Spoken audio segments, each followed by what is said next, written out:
I met a man named Mike who claimed to have had multiple encounters with a medium where he experienced his dead father speaking to him from beyond the grave. Mike described a belief that after death and before birth, we enter a spirit realm where we can choose whether to have another physical experience in this world, albeit as a different person, or reincarnation in general. However, I noticed that if Mike's father were to return as a young black woman named Suzan, who struggles with mental disabilities such as Down syndrome, this would create a significant identity crisis.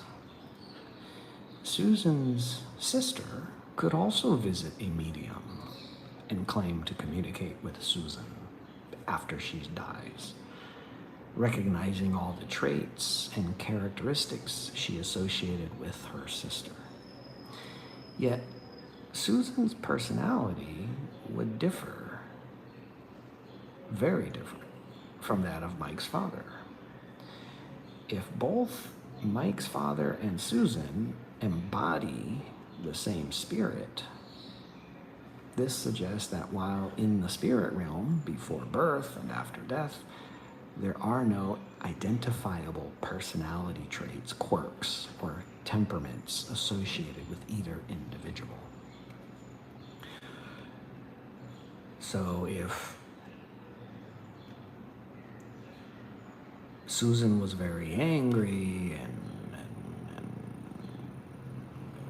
Mike's father was always nice and giving, and Suzan was, always angry, very selfish, so forth, and Mike's dad was giving and altruistic, or so forth, then clearly neither of those personality traits are in the soul or the self, and therefore beyond the grave, when they're not inhabiting the body, Suzan or Mike's dad, neither of those traits, they would contradict, and it couldn't be both. It couldn't be a good spirit, nice spirit, giving spirit, angry spirit, or a happy spirit, or a friendly spirit, and then at the same time an angry spirit or selfish spirit or whatnot. So this implies that what we often label as the self or soul or spirit is merely a collection of personality traits and characteristics shaped by our experiences in this world. So you wouldn't even recollect your father when he was, Mike's father, he wouldn't recognize his father if he met Suzan.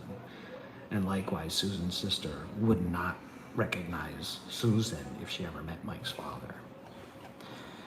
So this understanding highlights why we can change our personality traits, quirks, and temperaments over time, yet still identify as a me or a self. The continuity of our identity is linked to the same physical body, even as our experiences and perspectives evolve, which is why we can change our personality traits, quirks, and temperament over the accumulation of new experiences and still call it me, because it's the same body. Some claim pure awareness or some sort of again Hindu pantheistic Brahman. Atman is Brahman. We're all expressions of Brahman, the one true self, consciousness. Now we can choose not to identify with the personality traits, quirks, and temperament commonly referred to as the ego. However, there's no such thing as pure awareness or pure consciousness.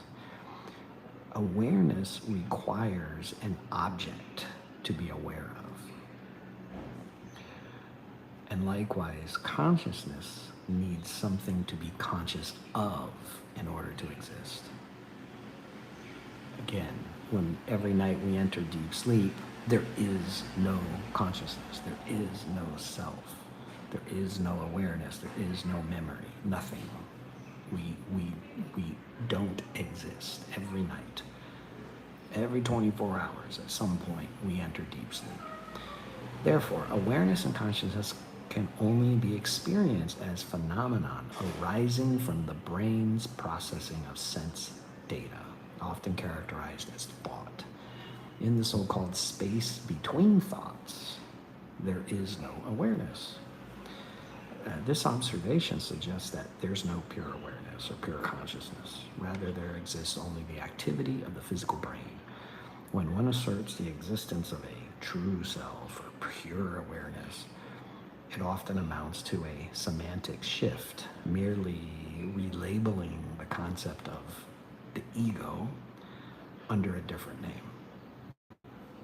So the only genuine way to dissolve the ego is through achieving nirvana or nibbana, which signifies the extinguishing of the self or the blowing out of the self, the senses. This state embodies the acceptance of anatta or no self, aligning with a materialist perspective. True liberation or nirvana comes from accepting that you, the self, what we call you, do not exist as a transcendental essence. Instead, you are simply the body. Here's a quote from the Diamond Sutra, the Buddhist text. A true disciple knows that there is no such thing as a self, a person, a living being, or a universal self. A true disciple knows that all things are devoid of selfhood, devoid of any separate individuality.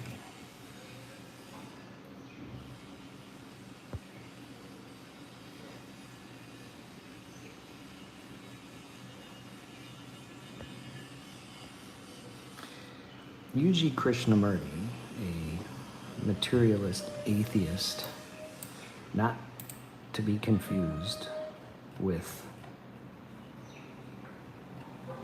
Jiddu,